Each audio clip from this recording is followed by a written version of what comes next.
We know many of you listen to this podcast on the go, driving to work, working out, even doing chores. Now you can get CPE credit for that time.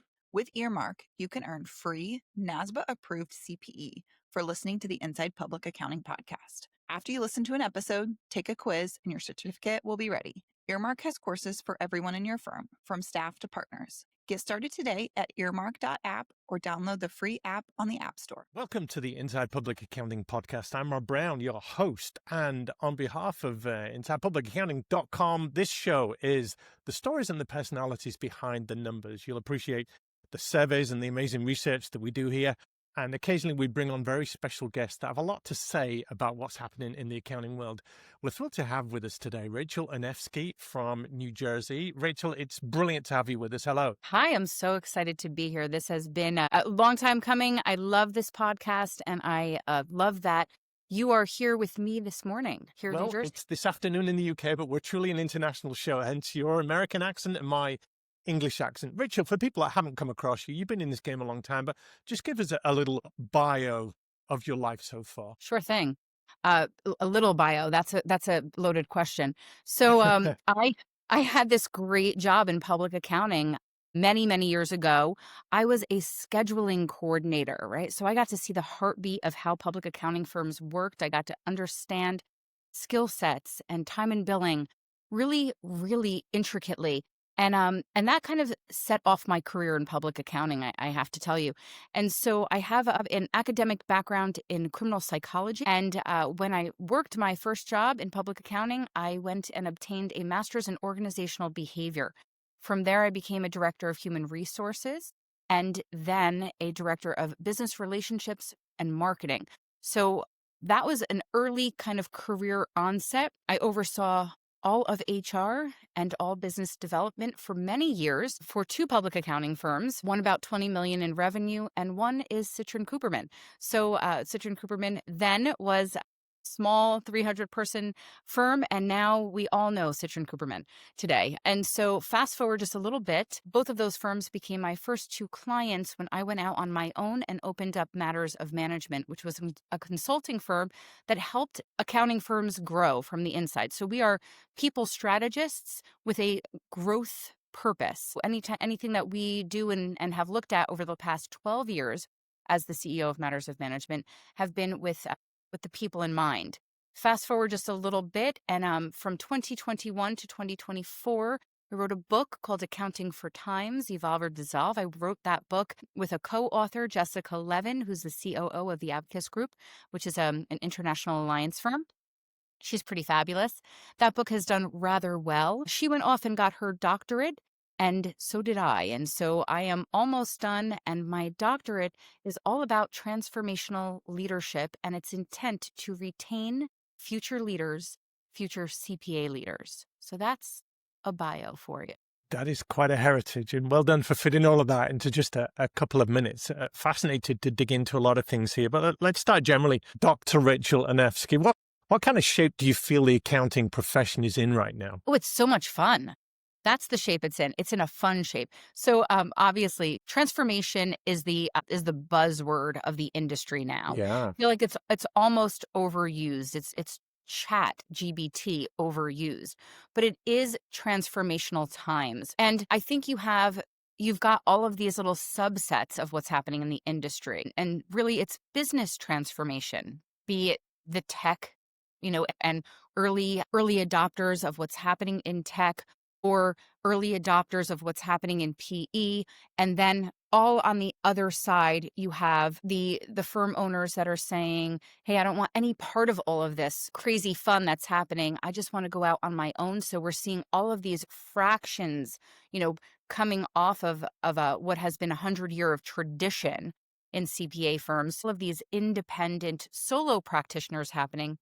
And then you have some true accounting firms that are bidding the question, what will my firm look like, right? So what is this evolution doing to the true nature of the business of accounting and why I really went into this industry to begin with? And you hinted a little bit at the glacial pace of change in accounting. It's been ever this double entry bookkeeping. I'm a former high school math teacher. I'm a part qualified accountant, so I get the numbers. But yeah, change seems to happen to accountants rather than them driving change. But I want to ask you, you're in the management business, you're in the leadership business. What do you feel you're banging your head against the wall with? What really frustrates you with what's happening in accounting firms? Let's get that out of the way. Sure. It's really simple for me. We say we are a people industry, and Ooh. I have seen for some time now lots of things that are not in the benefit of the people. So it is what's driving me in the industry. It's what's kind of reigniting this passion again to say, hey, look, we have had this thread of retention as a problem. It's always been a problem, and we do a lot of talking about problems, and we do very little about solving for them. In an industry that I love, and I'm not a CPA, and I don't ever aspire to be, but I honor that credential. I think it's really one of the ones that provides stability and safety in the course of our lifetimes. So I appreciate it. But I think that we've kind of lost touch with our reason why. And it's a lot of competitive environment and a lot of not knowing how to navigate. And if we come back to kind of the true center, which is the reason why we do the work that we do and the people that we serve both externally and internally, I think we'll really be serving the population in a better way. I've interviewed Calvin Harris. We talked about him, head of the New York State Society, and Corey Ramsey when he was chair of AICPA, and Mark Koziel, who's the current chair, and of course Lexi Kessler and Sue Coffey. And we've talked a lot about the brand of accounting and how good a story we tell about how great it is being an accountant. Would you agree with me that that's not a narrative we weave well? So about 20 years ago, I used to walk around saying to partners, 20 of them, in fact, why don't you celebrate all of the things you do outside of these walls? Isn't it good to be the king, right? Yeah. So it is about narratives. Well, so it's about looking at yourself in the mirror and deciding who you want to be. Every day we have a choice, right? So you could be the CPA that shows up and is miserable to do the work, or you could be the CPA that chose a profession, a wonderful profession, and love what you do and talk and share about all of the relationships that you've built throughout the years and all of the people that trust your decisions, and talk about all of the things that you need to learn and this passion for learning and the ability to kind of take people along with you in this lifetime. Instead, we talk about all of the regulations. We talk about all of the heartache. We talk about how many times we have to retrain people. We talk about all of the problems, and we never talk enough about why it's good to be the king, right? Or the queen, Well, let's see if we can right a few wrongs today. And you're going back to student life. You're doing your doctorate right now, and you're very in touch with the student community. We've heard such a lot in the news about how AI and automation and offshoring is killing graduate prospects and internships, and it's shutting those down. Inside Public Accounting data shows that 87% of firms offer structured internships, and more than half of those are hired full time. Take us back to that internship rule. What makes it work in your eyes? Not just for the firm, but for the student. Yeah. So I have worked with CPAs all my life. I prepared internship programs. I consult on internship programs and onboarding and all that fun stuff. But this year was a little bit interesting for me because I have a 20-year-old son that took an internship at a public accounting firm. Wow. So I spent a little time listening and learning from him, and then also interviewing some students in internship programs. So for me, internship programs do a couple of things. One primarily is market your firm to future CPAs, right? So your internship is only as good as when that person walks away and goes back to the school and to those professors and talks about how good it is, right? So it's a marketing venture. And always for me, recruiting is people and marketing. It's both of those things we walk together on. It's a sales, proficiency, if you will. And they're walking, talking billboards, just as you say, Rachel. They are ambassadors for your brand, for your firm, aren't they? Oh my God. If you get it right. If you get it right. So what we can't do is continue to take a market share of young professionals and sit them in a room, give them 48 hours, 2 days of training, right? So we sit you in front of a computer, and for 2 days, you are going to learn our stuff. And maybe you'll meet some of our people that don't do a great job talking about the profession anyway. And the people we're going to introduce you to are the people that are heavily being recruited from our firm currently. And then we're going to set you and forget you and send out emails to partners saying, hey, there's some interns over there in the corner. If you have any work, give it to them.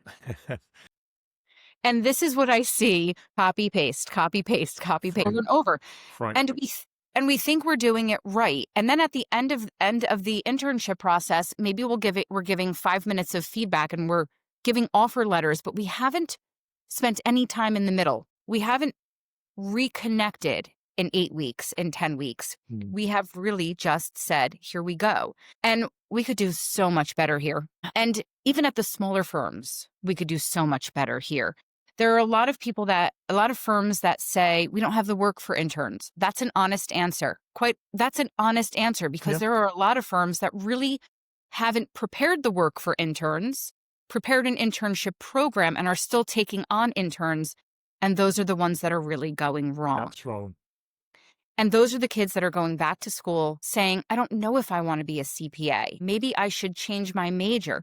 I don't know if this is for me. If all day long I have to sit there and beg for work. If all day long no one's telling me what it is that I'm doing or why I'm connecting to this industry. And there is a reputation, isn't there, for internships? My daughter's just about to go on one. She's studying in North Carolina at East Carolina University, and she's majoring in criminal justice. She's just about to take an internship with the North Carolina State Bureau of Investigation. And she's asking me about internships. And I don't want to give her the story that they'll make you do some photocopying and run for the teas and coffees and do the sandwich runs and everything else, because it's got to be more than that. But I am mindful of, as an educator, how the children at 4 or 5 years old coming into school in September, they're going to be educated with a curriculum that's old and antiquated. And when they come out of education in 2040, the world that they enter is definitely not what they're in right now, but they're being educated for now. So we don't do a great job with the internships as a whole, and we prepare them for the now and maybe not for the future. Would that be fair in CPA land? Yeah, I mean, I think the majority of internship programs have not been looked at in decades. We haven't rejuged them, if that's a word. Yeah, right? Great one. Yeah, so I think that it really requires some advanced thinking, especially if the goal is retention, especially if the goal is to create little people to do the work, to get the good work, the knowledge of that quicker, and to get them most proficient so that a firm can make the most money and be the most effective, right? So those are the goals, but we're not addressing the goals at the early stages. Well, let's talk about what good looks like. I know you're a big fan of methodology and training and education and getting it right, particularly micro learning and the bite-sized focused training. So what makes that particularly effective? Because in accounting, time's limited, people are busy. The technical learning curve might be pretty steep. So what does good look like? So here's the thing. The people that we're getting in our firms now have spent a lot of time, and we don't think about it this way, but they've spent a lot of time researching their interests, right? So if they like anime, they have spent lots of time doing this, checking out anime. If they like cars, they've done a lot of this, checking out cars and researching it. And we do not recognize that a skill set that these young professionals have is researching and figuring it out. They know how to get the A. Maybe it's not from the way that we got the A, which was studying and learning and reading again and again. They figured out how to get the A by Googling it, by ChatGPTing it, by finding an app that solves for it. So why aren't we using the skills that they've been really working and apply that in our business model? Because if we use that, here you go, here's something really hard to do, go figure it out. Now we are going to leverage the skill set that they've built innately, give them a 15-minute, 10-minute, 2-minute, brief on it. There's your micro learning moment. Tell them what you expect them to do. Let them go ahead and learn it. That's your innovation teaching moment about innovation, teaching them how to get creative and build in time to then review it and give them feedback. And right there in that 15 minutes, you have solved all of the things, but we're not doing that. We're putting them in front of a CCH toolkit online and saying, press play here. And at 2 p.m., you have meet us in this Zoom meeting or this Teams meeting, and we're going to talk around you about things you've never heard about and not give you any insight to what you need to be learning. And then we're still going to go tell you to go knock on everybody's door and say, do you have work for me? Do you have work for me? And your emphasis on microlearning is really pertinent. My other daughter is a kindergarten teacher. She's just coming into her second year. And she said these kids don't have any attention span.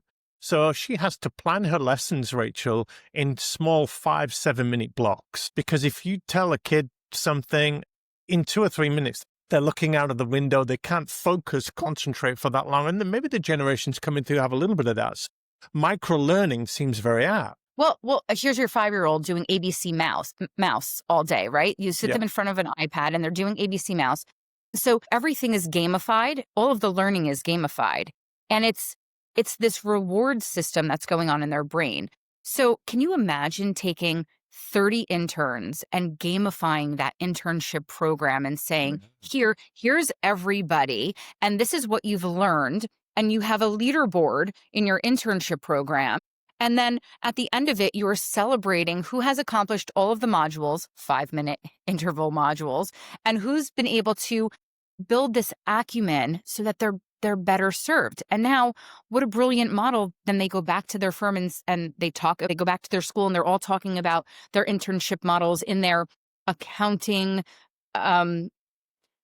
sorority, fraternity, whatever, club, and saying, oh my God, I had the best time. It was so much fun. I won this accolade. I learned this much. It was ABC Mouse that did it. Really. I mean, these are simple fixes and it's what they know. Why aren't we leveraging what they know instead of force feeding what has not worked, has not retained? And it's so slow to change that I'm fearful that if we don't change it soon, then we're going to be taking them through a process whereby they're totally inequipped to deal with the world in 5 years' time. So, okay.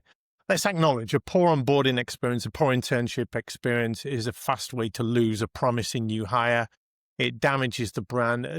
You've talked about microlearning as one hack, one way. Is there another that you'd give the audience here to improve the onboarding, that initial experience, to expose them to the right things and get them really fired up for the journey they're going on? Yeah. So I think you have to connect with them really quick. And I know that there's a small percentage of firms that do this really well, but the business of accounting has to be used as a tool. It has to be used as an opportunity to learn the why we do what we do. And I think some firms have acknowledged this and built this into curriculum, but I think that we could do a real better job as part of our culture, as part of our fabric. I mean, you could talk to any accounting firm and ask them why they should be chosen from a client, but can they really discuss why they should be chosen from a CPA, right? It's a different talk. It is a sales pitch. It is also about culture. It's also about who we are and what we stand for and what we really live and breathe and do. And so that language hasn't been developed enough yet, but that's certainly something. Those two things, like develop the content and your reason why someone would want to work for you, that pro forma, that pitch, if you will, and live it and breathe it. That's your cultural, and culture should be different everywhere. While I know for most firms, it's the reason why you should choose us is because we really pay attention to our clients and we really care about the people. And you find that as like a running fabric. You could see it in every website. You can see it in everybody's, pitch to their Rotary, like whatever. But what is it that we say and do for our CPAs? Why should a CPA want our firm? You have a local firm that a CPA would want, and then you have Big Four. These are the young professionals, what they're taught at school. And we also really need to kind of wrangle in all of the professors, sit them all down in a room and say, please stop telling people go to public accounting firms for 3 years and leave. Please stop that one. Fine them for that conversation. Do something to stop that. There is a real value. And I think the real magic at an accounting firm happens in year 4 to 7 anyway. That's where you become the CPA. That's where you really kind of live the moments of what it feels like. We have to get more people into that space. And To do that, we have to talk about business of accounting. We have to talk about our culture in a way that connects with people. And we have to really draw people into the why of what we do. Yeah. It's great that you mentioned the professors. They have a responsibility. I was at the University of Charlotte, North Carolina, talking to some of them and about their internships and the way they prepare their graduates for the world of work. And there's so much going on. I want to pivot to leadership, Rachel, because I know this is very much your topic of choice. You're doing your doctorate around leadership. And when we talk about good leaders, it's so difficult to put them in a box and define what makes them good. But we do know that people will follow the vision of a good leader. They set an example, they set culture. You've talked a little bit about culture. Can you draw a straight line between leadership style and an employee's decision to stay or leave? I've been researching this for 2.5 years, like every day. I'm talking ship every day. Yeah, leadership. Mm-hmm. So, okay. So the first thing is I want to pay attention to one of the leaders that I interviewed through my doctorate. Okay. And she said to me, no one asked me if I wanted to be a leader.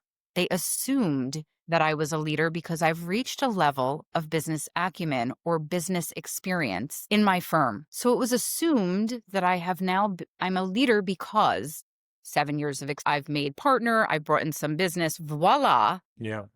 Leader. So I think it's important to acknowledge, to your point, that leadership style is a development. It requires some education and experience. While I do believe in the core of who I am that leaders are born, when you talk about leadership style, that is something that you have to obtain because there's so many.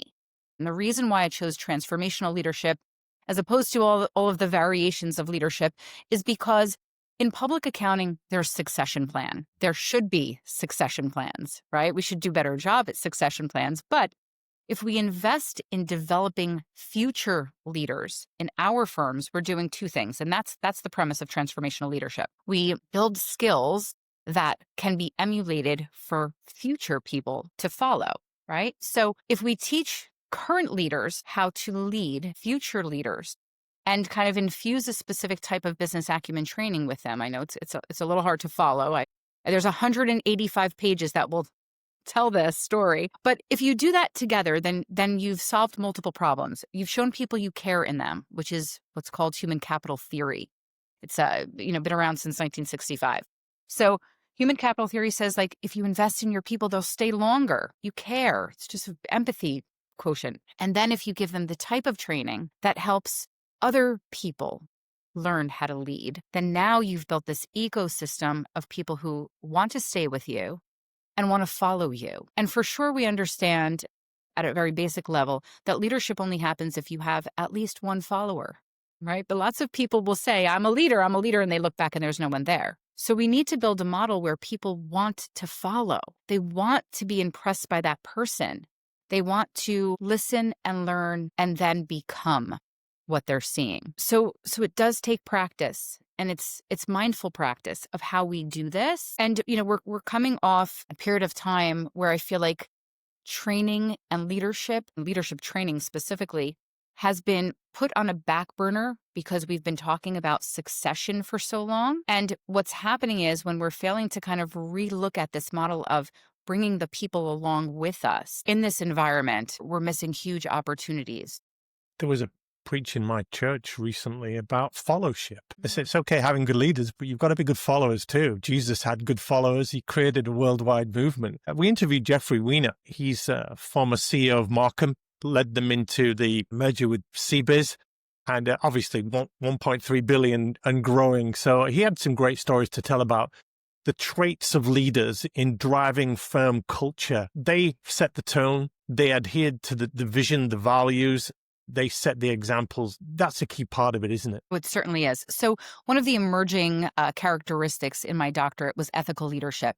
And now, so ethical leadership is an actual term. It's different than the ethics we teach in our CPA societies. It's different than what is required. It's modeling a certain type of behavior. And while I'm on that topic, I just want to go back. There is a TED Talk about the first follower. And I talk about this all the time. And leadership is really glorified. We always are talking about the leader.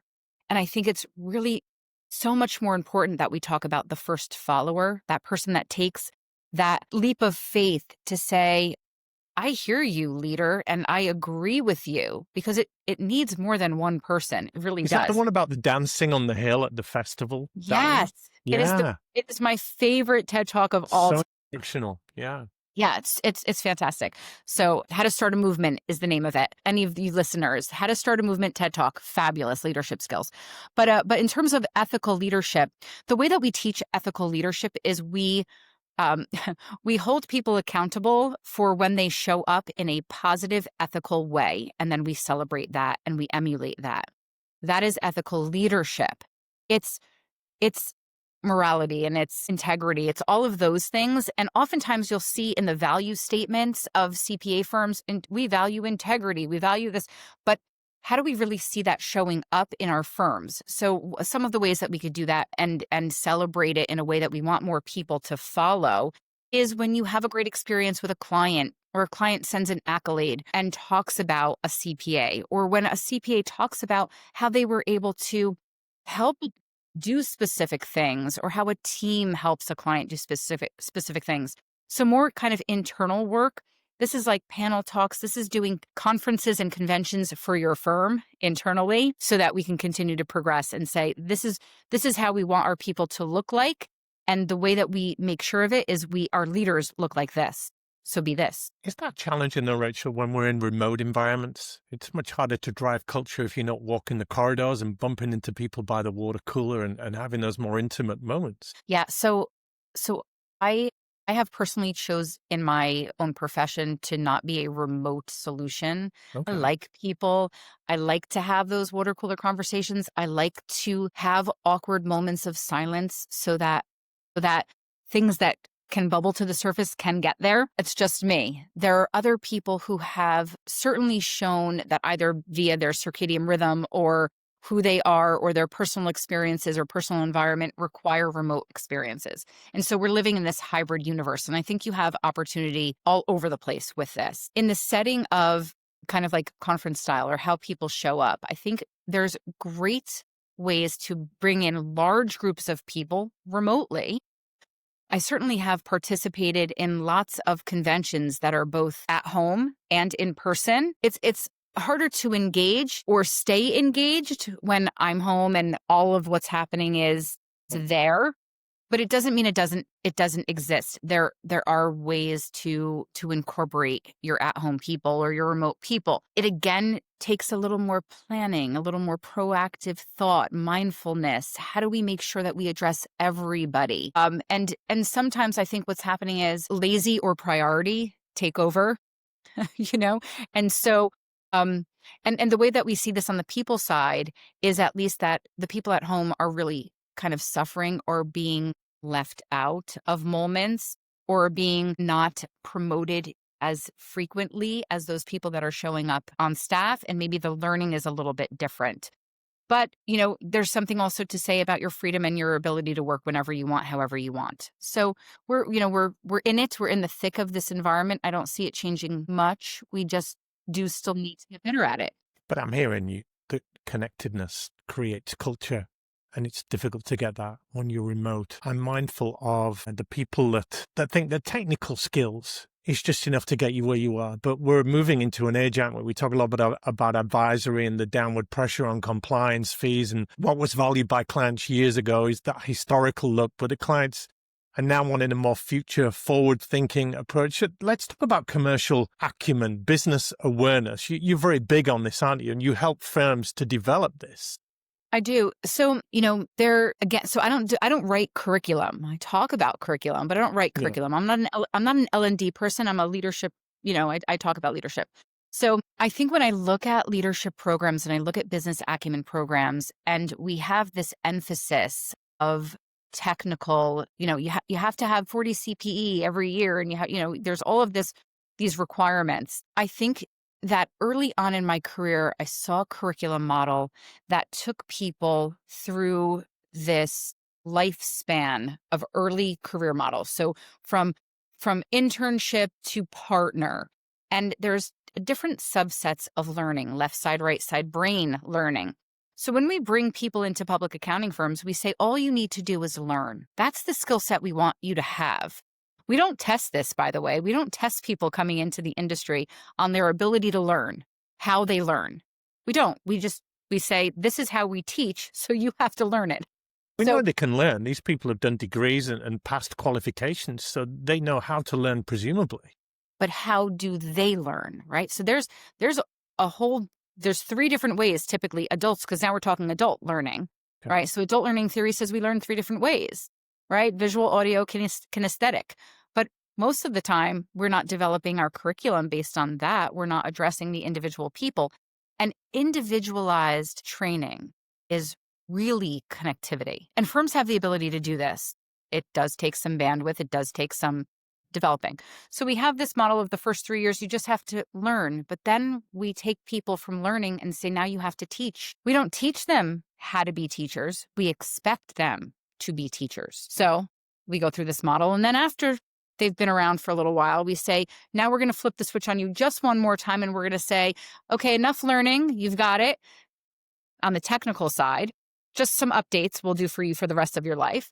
And then you've done enough teaching, although you have to teach for the rest of, for the next 40 years in this place. And by the way, you have to sell and you have to lead. And we also don't teach that switch. Yeah. And present, right? And persuade and influence and all these things. And negotiation and communication.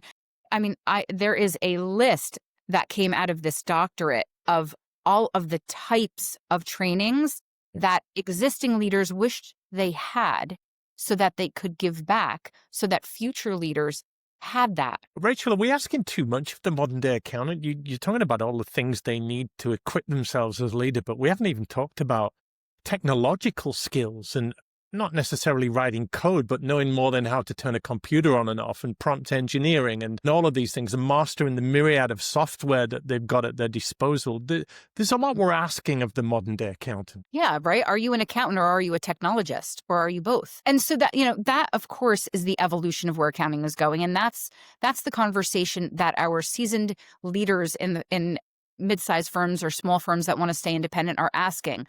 Am I still an accounting firm, or am I a technology firm that sells an accounting service every so often, right? So I do think that, and you see these firms, even Saks just popped up, a technology firm. You see firms talking and moving towards this area that we need to kind of be dual experts in. There used to be a certification. I don't see it that much anymore. The CITP certification, so CPAs, then getting the technology certification on top of it. I actually thought that in this environment, we would see that CITP being like blown out of the water, like everyone wanting to be CITP, but I don't see it that much anymore. But I'll tell you, I think that we are a little bit of both. I think that we are asking a good amount of people, but the call to action then is, what are we doing? What are we doing to support that then? Because that's the retention piece. If we don't do something to support all that we're asking of them, then they're going to leave. They're going to leave now quicker than they've ever left before, because then they'll find something that makes more sense to them. They'll go to a technology firm or they'll go and start their own firm, but they won't stay at the firm that's not willing to develop, train, support, and love them. Yeah. We had that a lot during the pandemic and quiet quitting and people leaching out of the accounting profession to go into tech and go into industry. I want to talk about, you mentioned the word support there. We've got to hit burnout here. Public accounting feels it. We hear a lot about busy seasons and stress. Public accounting data shows 51% of firms now have some form of a wellness program, but it's sometimes service level. I saw a firm's website recently that talked about a free complimentary fruit bowl, as if that was really going to move the dial on retention. So what does real wellness support look like, particularly when the performance pressures as accountants is still very acute? Yeah. So I love this chat, and I think that firms are getting into this. Although you'll see some senior leaders be like, "Come on, what is it? How do they say the inmates are running the show?" Oh, the lunatics are running the asylum or something like that. Yes. So you'll have people who still say that, and no one will understand why we bring ice cream trucks to the firm, and the hottest day in the summer, or all of these things, or why we have an IO professional, an industrial psychologist on staff, or why we're giving divorce attorney support. All of these things. And there are firms that are doing kind of all the things and some firms that are doing a little bit of the things. I think it's really simple. Individualized attention. We have to know our people. We have to know what drives them. We have to kind of address this model of burnout. Why do we really need people to work 13 weeks a year at 65 hours a week? Why do we need that? What is the solve, right? So the firms that are getting project managers are brilliant. Firms that are getting people who understand the engineering or the technology or the psychology are saying, hey, like, we don't need a CPA to have all of these skill sets. They don't need to be everything to everybody. If we identify the skills that we require and then portion out who does what, this is organizational development, right? So this is kind of where my background is. Then we're solving these problems. We're taking away the pieces that are a stretch to the CPA. We're taking away the pieces that they don't want to do and the time that's filling up that's making them have to have these elongated hours. And now we're able to pay people their full hourly rate instead of saying, you're a $75 an hour employee, but when you're working all these hours, we minimize you to $22.50. Right? Because that's the problem that they're having. Then we're solving for the problem, but we're not looking at solving the problems. We're looking at talking about the problems. That's what the industry does best right now. We got to move from that. Talk is... Yeah. It's old. It's 100-year-old conversations. Well, I'm just thinking how long we've been talking about billable hours and timesheets and the futility of those, and nothing's changed, though, has it? So just the other day, so 2 conversations I had the other day, I had it, and I think that this is the pitfall of remote that employers don't necessarily realize. When you're putting out remote jobs, you have people on the other end that are taking remote jobs, but also having other jobs too.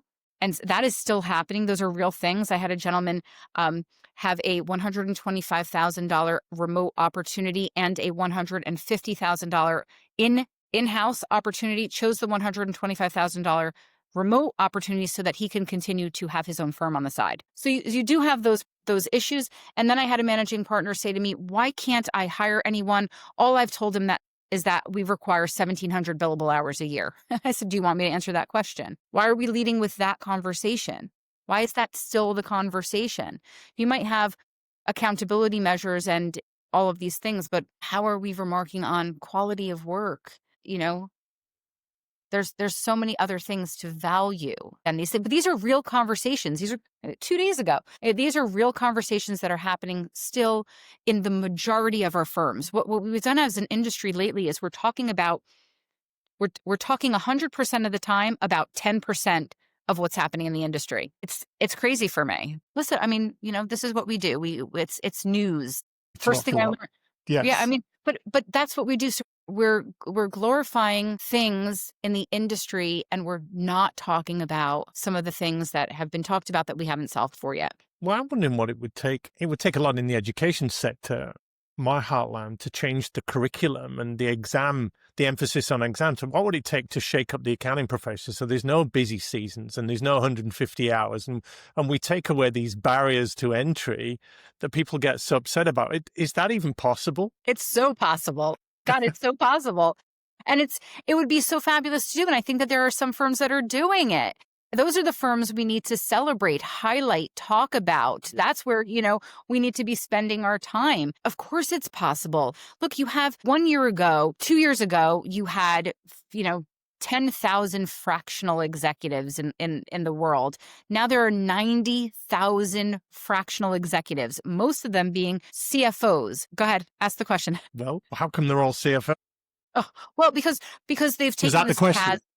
Yeah, well, no, that's not the question. But all right, they've taken the CAS model and they've kind of produced it for themselves. And they've realized, why do I want to give, 65% to a firm when I can make 100% for myself? Yeah, but here's the thing. The thing is, here's a great opportunity for public accounting firms to plug and play those extra hours. You don't need the same person to do the same type of work. You could actually have 2 shifts. You could actually have, people who are working remote from 4 to 10. You could incorporate, instead of utilizing outsourcing as just because everybody else is doing it, you could really leverage an outsourced team, an overseas team for strategy for your firm. to make sure that the meaningful work that happens at the top level happens. You no longer have to teach kind of basic skills training. You could teach advisory in a way that's never been taught before. There's so many different ways to do this that would be cost contained and help people feel really valued, because meaningful work is the missing piece on value, right? There's your connectivity back to a leadership development and a retention model. These are all simple fixes. Rachel, it's wonderful talking to you. You have a beautiful blend of the practical and the inspirational, because it seems so out there, but yet you make it very pragmatic and doable. I want to ask you one last thing before we go. With everything you see going on, the talent gaps, the leadership trends, the crying out for wellness and good examples, good leadership, the culture challenges. I asked you at the beginning how bullish you were about the accounting profession, but where truly is your hope coming from for where we're heading on the accounting ship? Oh, well, first of all, I have to say that I love this industry. I love the people in this industry. I love the problems that they solve for other people. My hope is that we pivot just a little bit and we really solve for our people, our community, reignite the passion so that young people have a desire and a passion to want this safe environment, this exciting environment. CPAs kind of rule the world in terms of how influential they can be for businesses. And we really should be celebrating that in a way that's not so insulated. My hope is that the next generation reignites this passion for what a CPA is supposed to do. That is my hope. I see that happening a lot in people like Yuri, the fun CPA, and so much change happening and people talking, and you just have to kind of dial in. And so my hope is that we all kind of get on this, Randy Crabtree's mindset of empathy and moving forward and kind of celebrating the nature of the industry. And I could drop a million names of all of the people that I just am addicted to watching and learning from. But my hope is that it just happens more. It's infectious, this kind of the love and passion for what CPAs do. Well, you're a wonderful ambassador for the brand of accounting. We're all trying to do our little bit to move the dial. Rachel Anevski, it's been a joy to have you on the show today. Thank you so much for sharing your passion and your insights. And thank you so much for having me. It's great to talk to you, Rob. This is the Inside Public Accounting podcast. Sometimes we focus on the numbers. Sometimes we focus on the stories behind the numbers. Sometimes we hit the personalities that are shaping the profession and doing their very best. Rachel, it's been a delight to shine a light on your world and have you shine a light on what's good, what's challenging about the profession. And just a couple of words to finish. Good time to be in accounting? Oh, yeah. Fun time to be in accounting. Awesome time to be in accounting. Exciting. And all of the words. All of them. We'll see you on the next episode of the show. If you've got questions for us, then reach out to us on whatever platform you see us on. Thanks for sharing the show and looking at it and tuning in and going on the journey with us. We'll see you next time on the Inside Public Accounting podcast.